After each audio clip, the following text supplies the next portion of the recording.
Just listen to that sound. That's the sound of perfection. Today we are recreating the legendary gyoza from Campfire, cooking in another world. Crispy on the outside, bursting with juice on the inside. Let's get started. I'm Anime Mom. I recreate anime food using ingredients you can easily find right here in the US. For about 30 dumplings, we use half a pound of ground pork and a quarter head of cabbage. You'll also need a small bunch of Chinese chives, known as Nira. That's about 2 ounces. And of course, a pack of Gyoza Wrappers. For seasoning, I use salt and pepper to taste, 2 teaspoons of grated ginger, and 2 cloves of garlic. You can use paste from a tube just like Mukoda did. We'll add 1 tablespoon of sake and 1 teaspoon each of mirin, sesame oil, and soy sauce.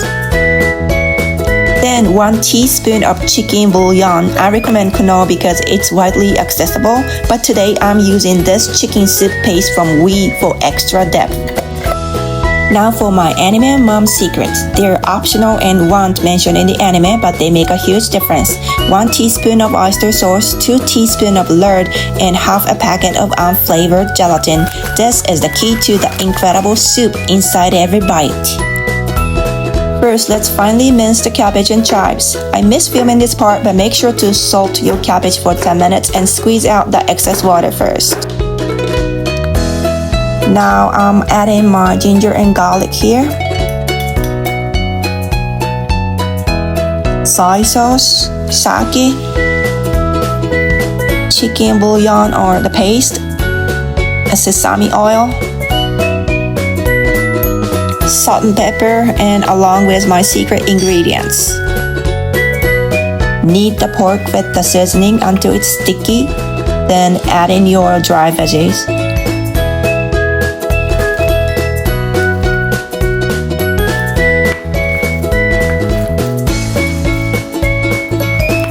Now for the fun part, folding. Place a small scoop of filling in the center, wet the edge, and pleat only the front side. If you're a beginner, start with less filling. It makes folding much easier.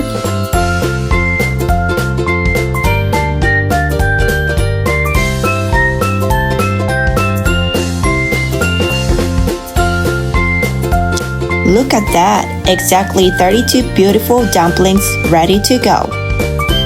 Arrange them in a spiral in a cold oiled pan. Turn the heat to medium. Once the bottom are golden brown, it's time for the wings. Important, make sure you're using a non-stick frying pan.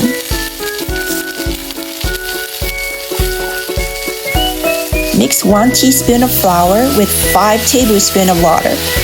Pour it and listen to that sizzle. Cover immediately to steam. If possible, use cake flour instead of all-purpose flour for a lighter, crisper lace texture. When the water has gone, remove the lid and drizzle 1 teaspoon of sesame oil.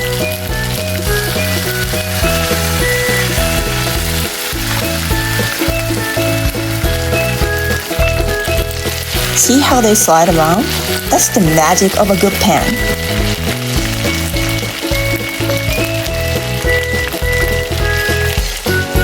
Now for the moment of truth.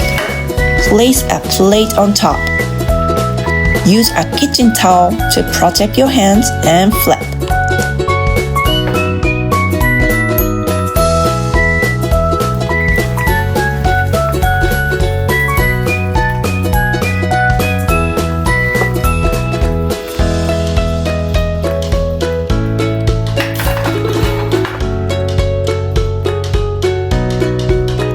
Look at that gorgeous lacy crust. Absolute perfection.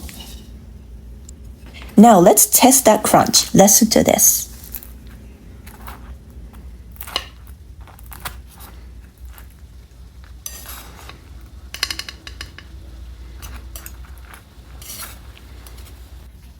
I'm dipping mine in a simple mix of soy sauce and vinegar.